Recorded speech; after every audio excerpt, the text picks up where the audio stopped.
ನಮಸ್ಕಾರ ಫ್ರೆಂಡ್ಸ್, ತಾವೆಲ್ಲ ಚೆನ್ನಾಗಿದೆ ಅಂತ ಭಾವಿಸ್ತಾ ಇಂದಿನ ಉದ್ಯೋಗ ಮಾಹಿತಿ ತಮ್ಮ ಮುಂದೆ ಹಂಚ್ಕೊಳ್ಳೋಕ್ಕಿಂತ ಮುಂಚೆ ಯಾರೆಲ್ಲ ನಮ್ಮ ಯೂಟ್ಯೂಬ್ ಚಾನಲ್ನ ಸಬ್ಸ್ಕ್ರೈಬ್ ಮಾಡ್ಕೊಳ್ಳಿರೋ ಅವ್ರು ಈ ಕೂಡಲೇ ನಮ್ಮ ಯೂಟ್ಯೂಬ್ ಚಾನಲ್ ಸಬ್ಸ್ಕ್ರೈಬ್ ಮಾಡ್ಕೊಳ್ಳಿ. ಯಾಕಂತ ಹೇಳಿದ್ರೆ ಇಂತಹದ್ದೇ ಉದ್ಯೋಗ ಸಂಬಂಧಿಸಿದ ವಿಡಿಯೋ ನಾನು ಹಾಕಿದಾಗ ಮೊಟ್ಟ ಮೊದಲಿಗೆ ನಿಮಗೆ ತಲುಪಲಿ ಅನ್ನೋದೊಂದೇ ಉದ್ದೇಶ ಅಂತ ಹೇಳ್ತಾ ಇವತ್ತಿನ ಉದ್ಯೋಗ ಮಾಹಿತಿ ಏನಪ್ಪ ಅಂತ ಹೇಳಿದ್ರೆ ಕರ್ನಾಟಕ ಆಯುಷ್ ಇಲಾಖೆಯಲ್ಲಿ ವಿವಿಧ ಹುದ್ದೆಗಳಿಗಾಗಿ ನೇಮಕಾತಿ ಆದೇಶವಾಗಿದೆ. ಈ ನೇಮಕಾತಿ ಆದೇಶ ವರ್ಷ ಏನಪ್ಪ ಅಂತಂದರೆ ಇದೇ ವರ್ಷ 2024ನೇ ಅವಧಿಯ ವಿವಿಧ ಹುದ್ದೆಗಳಿಗೆ ನೇಮಕಾತಿ ಆದೇಶವಾಗಿದೆ. ಹೌದಾ, ಇದರಲ್ಲಿ ಉದ್ಯೋಗಗಳು ಏನಪ್ಪ ಅಂತ ಹೇಳಿದ್ರೆ ಔಷಧಿ ವಿತರಕರು ಮತ್ತು ಅಟೆಂಡರ್ ಮತ್ತು ಆರೋಗ್ಯ ಕಾರ್ಯಕರ್ತರು. ಹೌದಾ, ಈ ಮೂರು ವಿಭಾಗಕ್ಕೆ ನೇಮಕಾತಿ ಆದೇಶವಾಗಿದೆ. ಇದು ಅಷ್ಟೇ ಅಲ್ಲದೆ ಇದಕ್ಕೇನಪ್ಪ ಅಂದರೆ ಆನ್ಲೈನ್ನಲ್ಲೇ ನೀವು ಅರ್ಜಿ ಸಲ್ಲಿಸೋದಿರ್ತದೆ.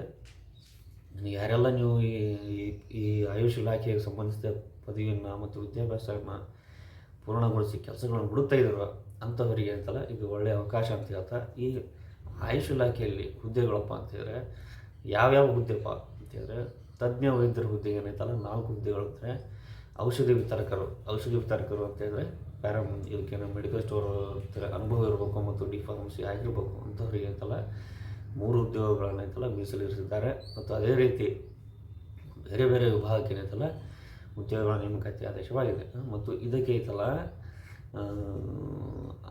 ವೇತನ ಪ್ರಾರಂಭಿಕ ವೇತನ ಏನಪ್ಪ ಅಂತ ಹೇಳಿದ್ರೆ ತಜ್ಞ ವೈದ್ಯರಾಗಿ ಯಾರೆಲ್ಲ ಆಯ್ಕೆ ಆಗ್ತಾರೋ ಕರ್ನಾಟಕ ಆಯುಷ್ ಇಲಾಖೆಯನ್ನು ನಿಗದಿಪಡಿಸಿದೆಯಲ್ಲ 57,550 ರೂಪಾಯಿ ಇದರಿಂದ ವೇತನವನ್ನು ಐತಲ್ಲ ನಿಮಗೆ ಪ್ರಾರಂಭಿಕ ವೇತನವಾಗಿ ಕೊಡ್ತಾರೆ. ಅದೇ ಬೇರೆ ಬೇರೆ ವಿಭಾಗಕ್ಕೆ ಕರ್ನಾಟಕ ಆಯುಷ್ ಇಲಾಖೆಯನ್ನು ನಿಗದಿಪಡಿಸಿದೆಯಲ್ಲ ಅದೇ ರೀತಿ ನಮಗೆ ಅಂತಲ್ಲ ವೇತನವನ್ನು ಕೊಡ್ತಾರೆ. ಅದಷ್ಟೇ ಇರೋದು, ಇದಕ್ಕೆ ವಯೋಮಿತಿ ಏನು ಬೇಕಪ್ಪ ಅಂತ ಹೇಳಿದ್ರೆ ವಯೋಮಿತಿ ಏನೈತಲ್ಲ ಅರ್ಜಿ ಸಲ್ಲಿಸುವಂಥ ಅಭ್ಯರ್ಥಿ ಕನಿಷ್ಠ 18 ವರ್ಷ ಪೂರೈಸಿರಬೇಕು. 18 ವರ್ಷದಿಂದ ಒಳಗಿದ್ದವರು ಏನೈತಲ್ಲ ಅರ್ಜಿ ಸಲ್ಲಿಸೋಕೆ ಅರ್ಹರಿರಲ್ಲ. ಯಾರೆಲ್ಲ 18 ವರ್ಷ ವಯೋಮಿತಿ ಮೀರಿದ್ದರೋ ಮತ್ತು ಇದಕ್ಕೆ ಸಂಬಂಧಿಸಿದ ವಿದ್ಯಾಭ್ಯಾಸನ ಯಾರೆಲ್ಲ ಪೂರ್ಣಗೊಳಿಸಿದರೋ ಅಂಥವ್ರು ಇರ್ತಲ್ಲ ಇದಕ್ಕೆ ಅರ್ಜಿ ಸಲ್ಲಿಸ್ಬೋದು. ಮತ್ತು ಸಾಮಾನ್ಯ ವಯೋಮಿತಿ ಸಡಿಲಿಕೆ ಏನಿರ್ತಪ್ಪ ಅಂತ ಹೇಳಿದ್ರೆ ಸಾಮಾನ್ಯ ಅಭ್ಯರ್ಥಿಗಳಿಗೆ 38 ವರ್ಷಗಳಿರುತ್ತೆ ಮತ್ತು ಪ್ರವರ್ಗ 2A 2B 3A 3B ಅಭ್ಯರ್ಥಿಗಳಿಗೆ ಕನಿಷ್ಠ 41 ವರ್ಷಗಳವರೆಗೆ ಅವಧಿಯನ್ನು ವಿಸ್ತರಿಸಿದ ಸಡಿಲಿಕೆ ಇದೆ. ಮತ್ತು ಇದಕ್ಕೆ ಯಾವುದೇ ತರಹದ ಅರ್ಜಿ ಶುಲ್ಕ ಇರೋಲ್ಲ. ಮತ್ತು ನೀವು ಇದನ್ನು ಪಕ್ಕದ ಆನ್ಲೈನ್ ಸೈಟ್ಗೆ ಹೋಗಿ ಆದರೂ ನೀವು ಅರ್ಜಿ ಸಲ್ಲಿಸ್ಬೋದು ಮತ್ತು ನಿಮ್ಮ ಮೊಬೈಲ್ ಮುಖಾಂತರ ಅರ್ಜಿ ಸಲ್ಲಿಸ್ಬೋದು. ಆ ಅರ್ಜಿ ಸಲ್ಲಿಸೋಕ್ಕೇನಿರ್ತಲ್ಲ ಇದರದೇ ಆದಂತಹ ಅಧಿಕೃತವಾದಂತಹ ಲಿಂಕನ್ನು ನಾನು ಕೆಳಗೆ ಕೊಟ್ಟಿರ್ತೇನೆ. ಅದಕ್ಕೆ ಹೋಗಿ ಇನ್ನೂ ಹೆಚ್ಚಿನ ಮಾಹಿತಿ ನೀವು ತಗೊಂಡು ಅರ್ಜಿ ಸಲ್ಲಿಸ್ಬೋದು. ಮತ್ತು ಇದಕ್ಕೆ ಶೈಕ್ಷಣಿಕ ಅರ್ಹತೆ ಏನು ಬೇಕಪ್ಪ ಅಂತ ಹೇಳಿದ್ರೆ ತಜ್ಞ ವೈದ್ಯರಿಗೆ ಏನು ಬೇಕಪ್ಪ ಅಂದರೆ MS ಇನ್ ಶಲ್ಯತಂತ್ರ ಅಂದರೆ ಮತ್ತು MS ಇನ್ ಪಂಚಕರ್ಮ ಮತ್ತು ಕಾರ್ಯಚಿಕಿತ್ಸಾ ವಿಷಯದಲ್ಲಿ ಸ್ನಾತಕೋತ್ತರ ಪದವಿಯನ್ನು ಪಡೆದಿರಬೇಕು. ಯಾವುದೆಲ್ಲ ತಜ್ಞ ವೈದ್ಯರಿಗೆ ಅರ್ಹತೆ ವಿದ್ಯಾಭ್ಯಾಸ ಯಾವುದೆಲ್ಲ ಬೇಕು ಅದನ್ನು ನೀವು ಅದರಲ್ಲಿ ಸ್ನಾತಕೋತ್ತರ ಪದವಿಯನ್ನು ಪಡೆದಿರಬೇಕು.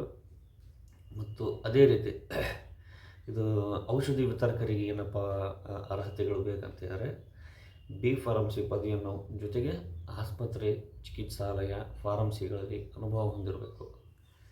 ಆ ಪದವಿಯೂ ಇರಬೇಕು ಮತ್ತು ಅನುಭವನೂ ಇರಬೇಕು. ಮತ್ತು ಕಂಪ್ಯೂಟರ್ ಜ್ಞಾನ ಕಡ್ಡಾಯವಾಗಿರಬೇಕು.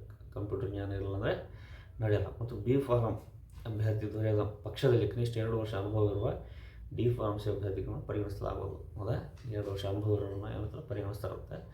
ಅದೇ ರೀತಿ ನಿಗದಿಪಡಿಸಿದಾರಲ್ಲ ಆ ರೀತಿ ಏನಿರುತ್ತೆ. ಮತ್ತು ಮಸಾಜಿಸ್ಟ್ ಕನಿಷ್ಠ 10ನೇ ತರಗತಿ ಏನಂತಲ್ಲ ಉತ್ತೀರ್ಣರಾಗಿರಬೇಕು. ಆಸ್ಪತ್ರೆ ಚಿಕಿತ್ಸಾಲಯ ಕನಿಷ್ಠ 2 ವರ್ಷ ಅನುಭವನೂ ಹೊಂದಿರಬೇಕು. ಹೌದಾ, ಅನುಭವ ಮತ್ತು ನಿಗದಿಪಡಿಸಿರುವಂತಹ ವಿದ್ಯಾಭ್ಯಾಸವನ್ನು ಉತ್ತೀರ್ಣರಾಗಿರಬೇಕು. ಮತ್ತು ಅದೇ ರೀತಿ ಆಯ್ಕೆ ಪ್ರಕ್ರಿಯೆ ಹೆಂಗಿರ್ತಪ್ಪ ಇದಕ್ಕಂತ ಹೇಳಿದ್ರೆ ಕರ್ನಾಟಕ ಆಯುಷ್ ಇಲಾಖೆಯನ್ನು ನಿಗದಿಪಡಿಸಿದೆಯಲ್ಲ ಆ ರೀತಿ ಶೈಕ್ಷಣಿಕ ಅರ್ಹತೆಯನ್ನು ಇರಬೇಕು. ಮತ್ತು ತಜ್ಞ ವೈದ್ಯರ ಇತರೆ ಹುದ್ದೆಗಳಿಗೆ ಶೈಕ್ಷಣಿಕ ಅರ್ಹತೆ ಜೊತೆಗೆ ಅಂಕಗಳನ್ನು ಸಹ ಪರಿಗಣಿಸ್ತಾರೆ. ಮತ್ತು ನೇರ ಸಂದರ್ಶನ ಇರ್ತದೆ. ಮತ್ತು ಅನುಭವ ಆಧಾರದ ಮೇಲೆ ಆಯ್ಕೆ ಮಾಡಲಾಗುವುದು. ಅನುಭವ ಆಧಾರ ಅಂತ ಹೇಳಿದ್ರೆ ನೀವೆಲ್ಲ ಎಲ್ಲೆಲ್ಲಿ ಸೇವೆ ಸಲ್ಲಿಸಿದಾರೋ ಅದ್ರ ಬಗ್ಗೆ ಅನುಭವ ಇರುವ ಬಗ್ಗೆ ದೃಢೀಕರಣ ಪತ್ರ ನಿಮ್ಮ ಜೊತೆಗೆ ಇರಬೇಕು. ಅದಷ್ಟೇ ಅಲ್ಲದೆ ಇದು ಅರ್ಜಿ ಸಲ್ಲಿಸೋಕೆ ಯಾವಾಗಪ್ಪ ಅಂತ ಹೇಳಿದ್ರೆ ಇದೇ ನವಂಬರ್ 19ರಿಂದ ಅಂದರೆ ನವಂಬರ್ 19, 11, 2024ರಿಂದ ಡಿಸೆಂಬರ್ 18ರವರೆಗೆ ಇದಕ್ಕೆ ಅವಕಾಶ ಇದೆ. ಯಾರೆಲ್ಲ ನೀವು ಇದೇ ಇಲಾಖೆಯಲ್ಲಿ ನಾವು ಕೆಲಸ ಮಾಡಬೇಕು ಅಂಥೇಳಿ ನೀವು ಕೆಲಸಗಳು ಹುಡುಕ್ತಿದ್ರು ಅಂಥವರಿಗೆ ಇದು ಒಳ್ಳೆಯ ಅವಕಾಶ ಅಂತ ಹೇಳ್ತಾ, ಮತ್ತು ನೀವು ಯಾವಾಗ ಭೇಟಿಯಾಗೋದು ಅಂತಂದರೆ ಇಂತಹದ್ದೇ ಉದ್ಯೋಗ ಸಂಬಂಧಿಸಿದ ವಿಡಿಯೋದಲ್ಲಿ ಮತ್ತೆ ಭೇಟಿಯಾಗೋಣ ಅಂತ ಹೇಳ್ತಾ, ಈ ಹುದ್ದೆಗಳು ಎಲ್ಲಿಯಪ್ಪ ಕಾರ್ಯನಿರ್ವಹಿಸೋದು ಅಂತ ಹೇಳಿದ್ರೆ ಬಾಗಲಕೋಟೆ ಡಿಸ್ಟ್ರಿಕ್ನಲ್ಲಿ, ಅಂದರೆ ಬಾಗಲಕೋಟೆ ಜಿಲ್ಲೆಯಲ್ಲಿ ಎಲ್ಲ ಹುದ್ದೆಗಳು ಖಾಲಿ ಇದ್ದಾವೆ. ಯಾರೆಲ್ಲ ನೀವು ಆ ಜಿಲ್ಲೆಯವರು ಇದ್ದರು, ಆ ಜಿಲ್ಲೆಯಲ್ಲಿ ಇದ್ಕೊಂಡು ಲಾಭ ಪಡಿಬೇಕಂತ ನೀವು ಕೆಲಸಗಳನ್ನ ಹುಡುಕ್ತಾ ಇದ್ದಾರೋ ಅಂಥವ್ರೆಲ್ಲ ಇದಕ್ಕೆ ನೀವು ಅರ್ಜಿ ಸಲ್ಲಿಸಿ ಇದರ ಸದುಪಯೋಗ ಪಡ್ಕೋತೀರ ಅಂತ ಹೇಳ್ತಾ, ಯಾರೆಲ್ಲ ನಮ್ಮ ಯೂಟ್ಯೂಬ್ ಚಾನಲ್ನ ಸಬ್ಸ್ಕ್ರೈಬ್ ಮಾಡ್ಕೊಳ್ಳಿಲ್ಲ ಅವ್ರು ಈ ಕೂಡಲೇ ನಮ್ಮ ಯೂಟ್ಯೂಬ್ ಚಾನಲ್ ಸಬ್ಸ್ಕ್ರೈಬ್ ಮಾಡ್ಕೊಳ್ಳಿ ಅಂತ ಹೇಳ್ತಾ ವಂದನೆಗಳು.